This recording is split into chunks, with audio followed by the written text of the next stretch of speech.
Sick of the bickering? We've got the solution. Thoughtful talk about the issues that matter in our community. Fresh Take with Josh Duclos. Be a part of the show by calling 281-1150 or email freshtake1150@gmail.com. Now, from the Myron Construction Studio, here's Josh Duclos. And welcome back to Fresh Take. We are streaming live this hour at WHBY.com. If you go to our website, WHBY.com, go to local shows, you'll see Fresh Take is one of the options. Click on Fresh Take. Right there on the Fresh Take show page, you will see the live video streaming of what's going on right here in the studio. This hour is, of course, brought to you by Hooper Law Office. You can call Peter Harbach and Sarah Combs at 1-800-794-5548. Hooper Law Office, providing a pathway to your legacy. And of course, we are streaming live on our Facebook page as well. Go to WHBY on Facebook. We've got the live stream there. And on our website, the Fresh Take show page at WHBY.com. If you Google WHBY Fresh Take, you'll find the page. If you go to WHBY, float over local shows in the black bar, and you'll see Fresh Take. Click on Fresh Take, takes you to our page. You can find my Twitter feed, you can find the schedule of upcoming shows, find my blog, and right now, you'll find live video of me and, well, it's Thursday at 10, so you know who. Mike Ellis is here. Mike, welcome back. Well, I'm so glad I cleaned up this morning. Yeah, that was nice. Yeah, we didn't even warn you that you were going to be on video. No, and, well, we always look, you and I are the same height. That's right. I'm on a pillow. He isn't. It's kind of hard to tell us apart, I think. For Absolutely. That's why you wear glasses. Yeah, well, and I often, going around town, people will say, former State Senator Mike Ellis. And I say, oh, no, sorry, it's just Josh. Oh, okay. All right. I'm sure you get the same thing all the time. All the time. Confusing us all the time. Well, one of the things nobody would confuse me for is a state budget expert, which is why we have you here, Mike. You have more experience in this than anybody except Fred Risser, I think. Yeah.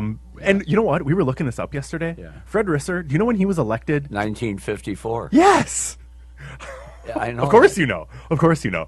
He's been in the state legislature for over 60 years. That's right. And going into this last cycle, I had been the second. You were number two. 44 years. And Fred said, well, I'm not leaving. And I said, well, that's okay, Fred.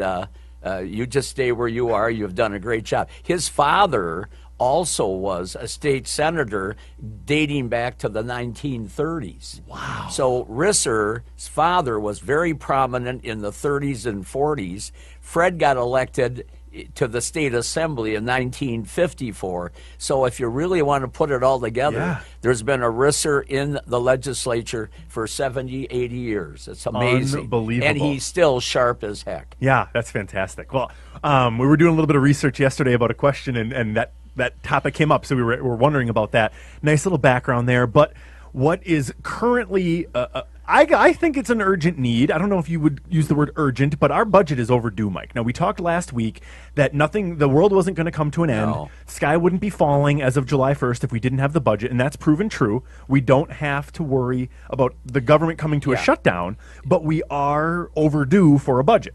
Yeah, but this is nothing, there was back in the time we had the debate over the Brewers Stadium. Right. In 1994. Sounds about right. We didn't finish the budget until October. But if you've all paid attention over the weekend, and you'll see Governor Christie sitting on a lawn chair along the Atlantic Ocean while all the beaches were closed. Now, talk about stupid. Right. Bad optics right there. Boy. Yeah. But that state, if you don't have a budget by July 1st, and most states are like this, then literally everything shuts down.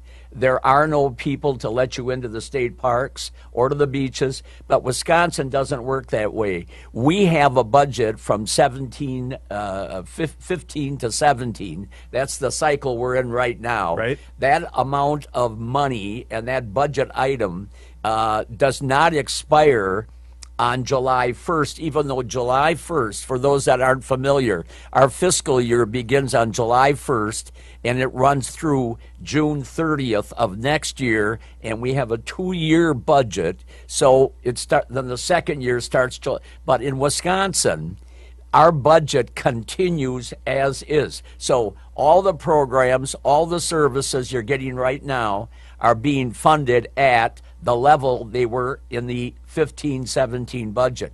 And for the life of me, I can't understand how come other states don't follow Wisconsin, because it's a huge disruption to shut everything down, and maintenance on things go down the drain. You know what I'm saying? Yeah. So Wisconsin is fortunate. I predict they'll have a budget before the end of this month, if not in the next couple of weeks. Yeah. Because if you isolate all the things we've been talking about since Walker introduced his budget back in January, February of this year, they're really down in terms of majors. They're down to the highways. That's right. We can recap very briefly. There was going to be a conflict with K-12 education. The governor wanted to put into the budget, and it's in the budget, $639 million more, so that every student in Wisconsin, both in public and voucher schools, would get $200 more than they got last year. Then, in the second year, in 17, 18, 18, 19, they'd get an additional $200. Now, that's a pretty good jump, and that would amount to about $639 million. The Assembly wanted to fool around with it. They wanted to shrink some of it and move it here, move it there.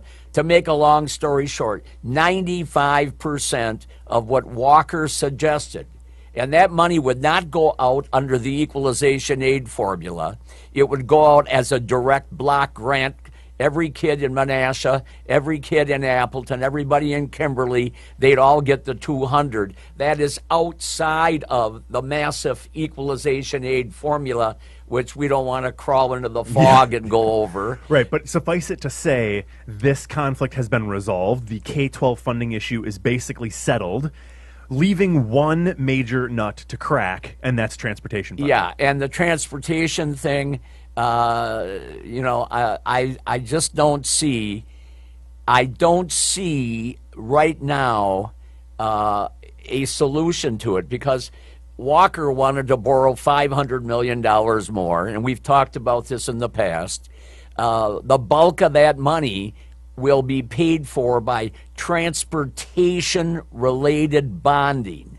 That means that the segregated highway fund is obligated to pay that off. Right. And as we mentioned in earlier shows, right now we're at about 18 cents on the dollar that we get in. We get $1.4 billion from the gas tax, and 18 cents on every dollar goes to pay off the existing bonding. Right. So you're depleting your revenue stream when you have to borrow. If Walker's $500 million sticks, that 18 will grow to almost 21 cents. And then, to make matters even worse, if you don't like borrowed money, the state Senate is talking about adding $300 more million in bonding, and they're going to move that $300 million, though. The money will go to the highways, but the general fund will pay for it. Now, that's a different animal. Yeah. The general fund pays for medical assistance, K-12 education, and everything else. Corrections. And corrections. And usually, when you bond for a specific purpose, if it's related to those subject matters in the general fund, okay, then you should pay for it out of that. But this is moving highway expenditures and paying it. Doyle did the same thing, and as a result, we've got a mess. Yeah, I often use the phrase budget shenanigans, where you're kind of doing something you're not being quite forthright about. You're saying you're doing one thing and kind of doing something different, or not really being straightforward about it. I would term this a budget shenanigan because you're paying for roads using revenue you're not supposed to be using to pay for roads with. Exactly, Right? and there's a little hypocrisy here, and I'll Shocking. tell Shocking. you why. Because between 2003 and 2010, when Doyle was governor, but the Republicans had control of the legislature for half of that, they took $1,276,000,000 of highway money. They took it and they moved it over to the general fund. Then they went and they borrowed the money from the bank to repay the highway fund. Then they passed a constitutional amendment, or whatever you want to call it, prohibiting that from happening again. So now you cannot take highway money and stick it into the general fund. You cannot do it. Right. Unless it's. But you can go the other way. You can go the other way. Oh, and so that's the big issue. I call shenanigans. Yep. I call shenanigans. Yep. Okay, now, so obviously the final outline of the transportation funding package, we don't quite know yet.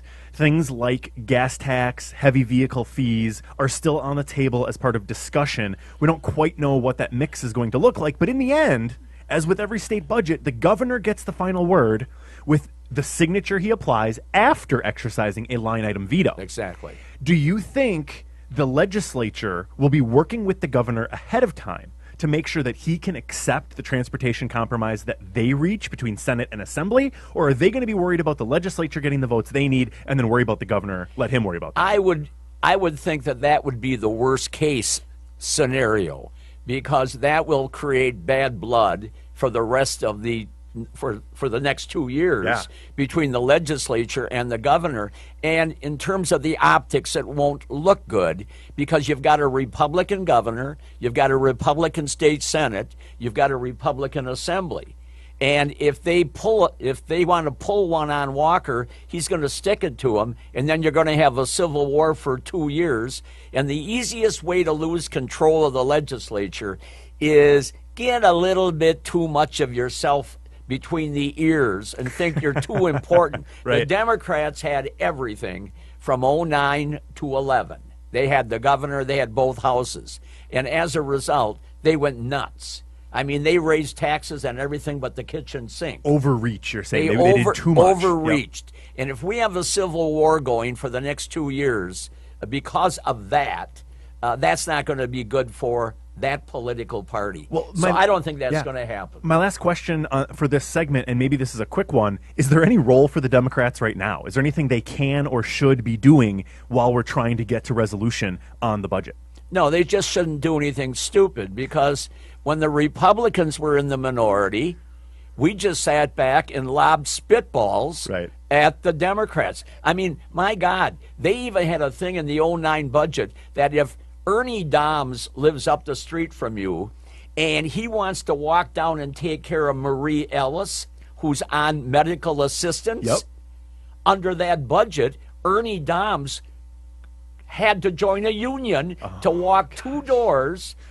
I'm remembering this issue Ernie now. was my ma's Home neighbor. health aides. Right. And I mean, my God, did that. That was horrible. But again, trying to appease a constituency that is supportive to the party when it comes time for elections, you get the power, you try to throw a bone to that constituency.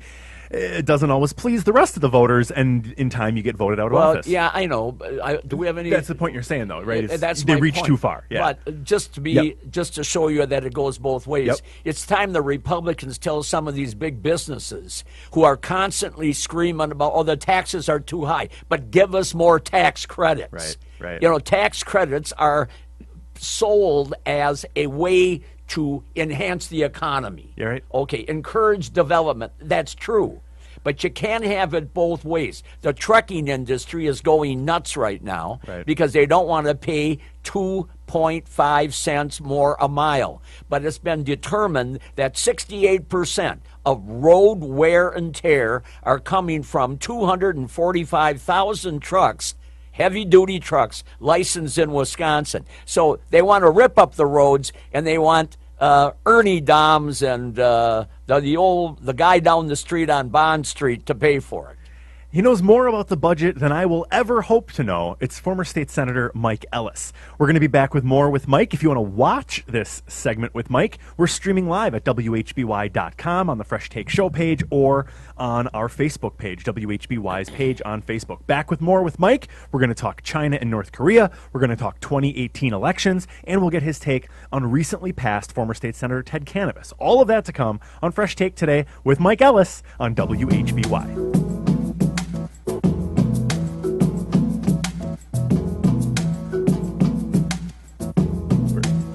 Welcome back to Fresh Take. I'm your host, Josh Duclo. You can see us live on WHBY.com. I was wrong. It's not on the Fresh Take show page. It's on the live video page. In that black bar where you see things like local shows, podcasts, etc., there's a video tab. Float over video, go to live video. That's where you'll see the video streaming of this hour of Fresh Take. Of course, Mike Ellis is our guest. Mike, we don't talk a lot about foreign policy, but there's some local implications to our relationship with China, and you had some thoughts you want to share with us on that. Well, you know, we've got a mess going on over there with Korea, and Trump has been trying to get the Chinese to step in because without China, Korea, you know, it's a disaster anyway. But there's nothing on the plate for China to ease our headache with North Korea. There's no entitlement that they're going to get, and so I don't see China stepping in at all. I think the United Nations is going to have to step in, and they're going to have to do something because this is getting out of hand. But the idea that China is going to somehow or other put the lid on North Korea. China is our major competition economically in the world. We have problems with trade with China. We have supremacy of the Pacific. China is trying to move us out of the Western Pacific. Right. They're building islands. Taipei, the capital of Taiwan. If Dean Crawford is listening, it's not Taiwan. Mike, be nice now. Be nice. But the point is, there is nothing in it for them. The more grief we have with North Korea, the more it's a divergence. Yeah. China's not going to step in and help us. Well, the worst possible thing for China with North Korea would be if that government collapsed and they have North Korean refugees streaming over their border into northeast China, because they can't go south out of North Korea because there's the demilitarized zone, which is all, it's militarized, it's landmines and it's fortified. They can't stream into South Korea, they'd go into China. And that kind of a humanitarian crisis on their border is the kind of thing China is hoping to avoid, which is why it really freaks them out if they think we are going to come in and decapitate the Kim regime. Because that would be the worst possible outcome. It'd be easy for us. They would have to deal with the wreckage in the aftermath. Yeah, they'd have to, but you have to look at it this way. That war ended back in 1952, 53, whatever. Right. They cut the thing at the 38th parallel. It's been there forever. It's almost like two giants laying claim to a potential gold mine in the middle of North Dakota. Right. Okay? Right. All right. China is moving up the ladder. The United States is still the premier country in the world. And Korea they can't let Korea fall. The Chinese can't. Right. And we certainly can't let South Korea fall, because the minute that happens, then we may as well pack up our bags and head back to Pearl Harbor. So it's a mess. It is a mess, and this is something that is quickly gaining relevance on the international stage. Something will have to be done around the North Korean situation soon, and I think people are realizing that there is no good solution to this. Something terrible is probably going to happen. We hope that we're in control of that situation and not North Korea in bringing about that terrible situation. The minute North Korea is militarily threatened or significantly damaged in Manchuria, where the Yalu River separates North Korea from China, there'll be tons of Chinese troops moving down. And then here we go again. Right. Because they can't allow us to kick their neighbor out. They just can't. Right. China wants to be in control of that situation. Exactly. So we're kind of pushing them. They've got to respond. And so it's an indirect situation. All right. Watson emailed us. He says we got to move Mike's microphone because it's covering his beautiful face. So we'll make sure that we get that adjusted when we come back after this quick break. Watson, thanks for the update. I also want to get to some questions. Ed emailed me, so we'll get to those after the break concerning the 2018 election. Lots more to come with former state senator Mike Ellis. You can watch us live on WHBY.com or on WHBY's Facebook page. More to come on WHBY.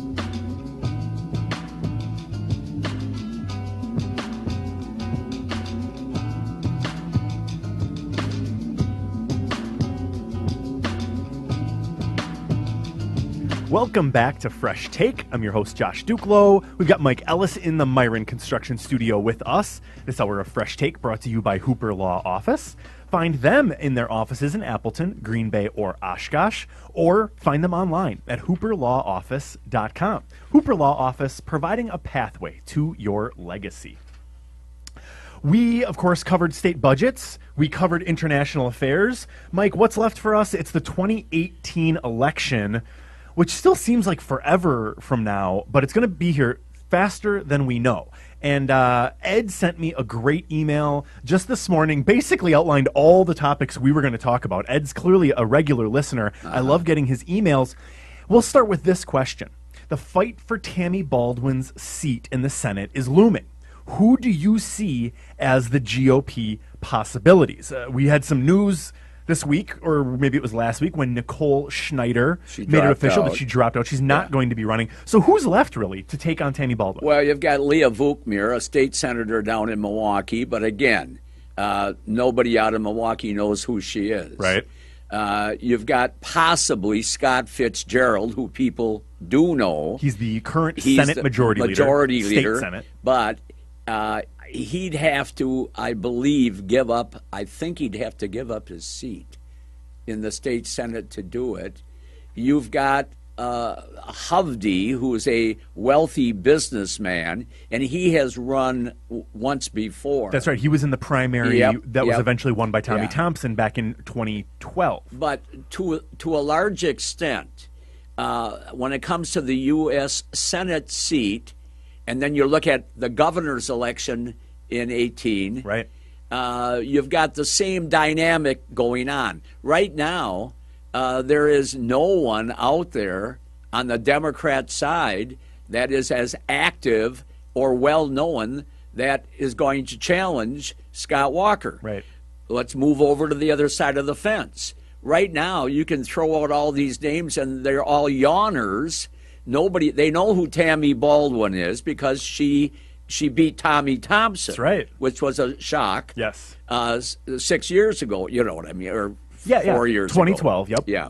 So the Republicans are lacking in a super dog running against Tammy Baldwin at this point. Because we won't see Tommy Thompson run for that seat again. No. There will be nobody with that level of name recognition or history in this state who's going to take her on. It's going to be somebody trying to make a name for themselves by taking Tammy Baldwin on. And then the same is true with the governor. Right. The recent polling must really make them nervous. Yeah. Because Walker is 48 favorable, 47.9 unfavorable, and 6% are not there. And this is the same mix you've been telling us since we first started talking. That same level of yeses and nos and maybes. Yeah. And that's kind of the state, the equilibrium in our state. And that 6% are the independent vote. Right. And Walker got 52.8% of the vote when the first time he beat Barrett.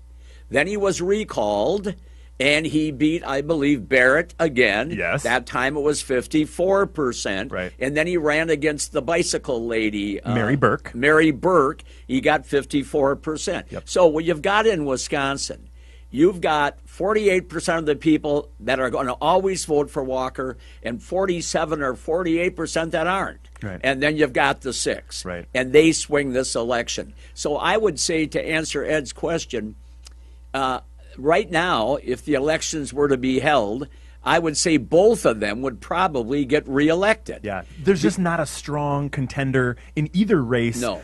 other than the incumbent. Yes, Yeah, exactly. right. And so what was his next point? Well, he was asking about who would take on Tammy Baldwin, and he also wanted to know about the field of Democratic candidates for governor. So we covered both of them. I want to get your take on one name that's being floated as a potential Democratic candidate for governor and might be more of a Bernie Sanders type candidate, and that's Madison Mayor Paul Soglin. Now, you spent a lot of time in Madison, Mike, when you were in the state Senate. Yeah. Do you know Paul Soglin? I know Paul Soglin very well. I remember when Paul Soglin had long hair. When he was mayor He the had first long time. hair about the same time I had my own hair. And that's back in the 70s. And he was the hippie mayor of Madison. So then he got reelected back just a few years ago. He's been mayor now for a little while again. He was mayor and mayor and mayor and mayor and mayor. And then something happened in Madison. And don't hold me to it, but I think Joe Sensenbrenner beat him. Okay. And although Sensenbrenners are historically Republican, Joe wasn't. Okay.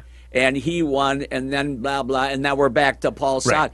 Paul Soglin may have the same problem running statewide as Tommy Thompson did. All right? Yeah. Tommy Thompson left the pasture in 2001 and went off for 12 years or 10 years, was it? Well, 12 years. out in Washington, D.C. Yeah, he went to Yep. Washington, D.C., and he was gone. Soglin, yes, in Madison, that's one thing. Right. But Soglin has not identified, he's not identifiable all over Wisconsin. And not only that, Tommy, who just was tremendous as a candidate, couldn't beat a liberal. Because one of the and we can throw in Russ Feingold. Sure. Russ was gone for 6 years, packed up his van wherever he was, and came back here. When you're gone and you aren't here and you're not actively involved in statewide issues, you may as well look at your postcards from yesterday, because you're not going to get reelected after you're gone. You know, and that's a great point, is name recognition is a major factor in races. If people know who you are, Yep. that helps a lot. But if you've got two candidates that are well known, someone who has not been involved much lately loses a lot of that value, right? We might know who you are, but what have you done? Well, exactly. Where were you, Russ? Right. Where Right. were you, Tommy? Right. You see, and I think that's the problem with Paul Soglin. Right. Now, would he be a legitimate candidate? Absolutely. He's smart. He's extremely liberal. He embodies the distinctions between Republican, conservative, and Democrat. So he'd be a good candidate. Now, but the bottom line on all of this is what happens in Washington between now and 18. Yeah, that's going to be a because big the factor. clouds coming out of Washington. One of the reasons that Walker won in 2010, and one of the reasons Johnson won, was they were fed up with what was going on in Washington. So a lot is going to depend on whether or not they can clean up their act in D.C. They've got to do something in health care, and they've got to do something on tax reform. And if they fail on both of those, then that makes it easier for someone to knock out either Walker or ensure Baldwin. Yeah. So let's look at the elections in D.C. and figure out. Now, we've already got two announced Democratic challengers to Congressman Glenn Grothman in Wisconsin's 6th District, one of whom is the nephew of former U.S. Senator Herb Kohl. This is Dan Kohl. He's announced he's going to take on Glenn Grothman. We also have a man named Scott Ulmer, who owns a marketing business. Now, this 6th District seat has been in the hands of the GOP in Wisconsin since 1964. Yep. So do you think Glenn Grothman is really at risk here? No. Yeah, just no chance. No, if you take a look at the districts in Wisconsin, the three safest districts would be the Milwaukee seat with Gwen Moore, Right. the suburbs with Jim Sensenbrenner, and then the Glenn Grothman seat. These are districts 4, 5, and 6. Yeah, and then you move north of Winnebago County, and you've really got yourself a toss-up district, Right. with Gallagher who will be running for re-election. But that baby has swapped back and forth over the last 20 years. Right. You go up north, it's pretty much a Republican seat. But Dave Obey, the Democrat, had it for 20 years. Right. And so that's in play. You go to western Wisconsin with Ron Kind. They pretty much get their media out of Minneapolis. It's a little more liberal, but Trump did carry western Wisconsin. Well, speaking of the effect that Donald Trump will have in these congressional races, the new Marquette University poll came out, and the highest level of support for President Trump in any media market was at 51%, and that was right here in the Green Bay media market. Yep. Do you think that is going to shape or influence the strategy of someone like first-term Congressman Mike Gallagher when he's thinking about re-election? Is he going to act differently in response to the president, knowing that he's got a fair number of Trump supporters in his district? I think we've been blessed in this area north of. Well, we're blessed in one of Petri was a real Sure, good. absolutely. But you had Reed Ribble. Yes. Reed Ribble was phenomenal. He'd reach across the aisle and work with a Democrat if it was good for the sidewalks of his district. I think Gallagher is in that same mold, and if that's the case, I don't see that being a problem. I don't think Gallagher is going to lay down at the foot of Trump, or is he going to be an overt critic of Trump? I think Gallagher will assess what's best for the people of his district, and if Trump doesn't like it, tough. Yeah, really attuned to the voters less than the political winds that might be blowing and in then we Washington. forgot Ryan down in western Wisconsin. And his opponent was on CNN yesterday. Yeah, well, has already raised $400,000. Yeah, well, that's surprise, good. right? No, not a surprise at all. No, I'm not. I mean, but Ryan's district, if it wasn't Ryan, it's in play. Yeah. But Ryan is such a fantastic. He's home every weekend. He's at picnics. Right. And then the other seat, of course, is Spokane in Madison, and no Republican. Well, one Republican won it some years back. Sure. And I can't. A different time. Yeah.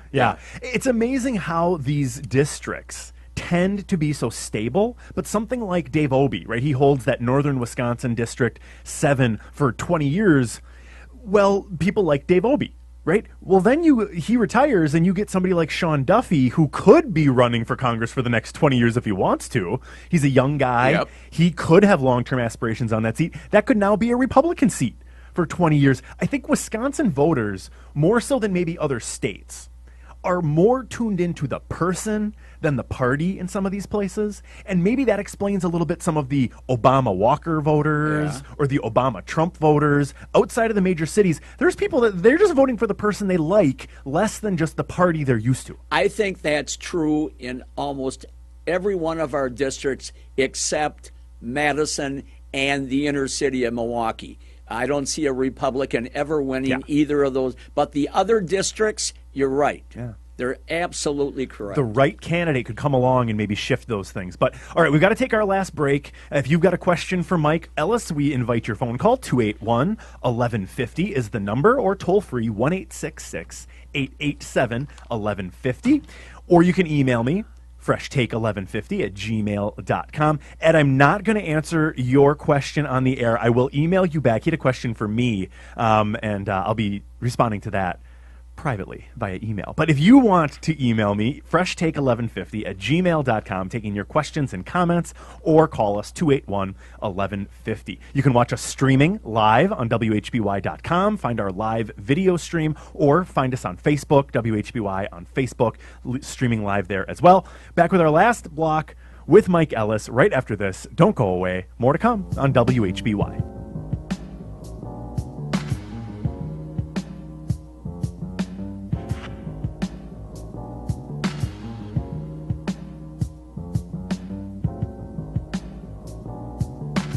And welcome back to Fresh Take. Our guest is former state senator Mike Ellis. Carol Patrizzi from the news team just walked in, handed us the latest update from the AP regarding state budget negotiations. Mike, you were looking at it during the break. What'd you see? Well, Walker initially wanted $500 million in additional bonding. The Senate wanted to add $300 million on top of it.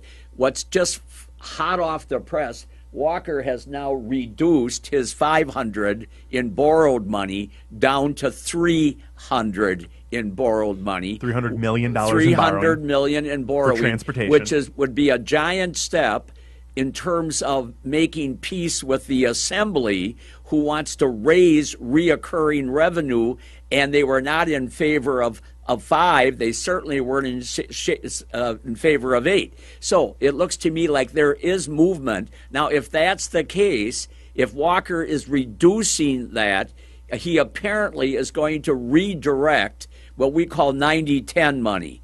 90-10 projects are projects funded 90% with federal gas tax money and 10% with the state. That's what our big project on the Rowley-Campo Bridge is all about.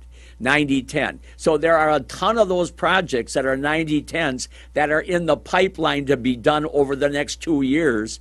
And if he reduces the bonding, he's going to have to shove those projects back to accommodate the zoo interchange in Milwaukee. The governor has said he wants to keep those interstate mega projects on track, yes, which would mean diverting federal funding from smaller projects into those to keep them going forward.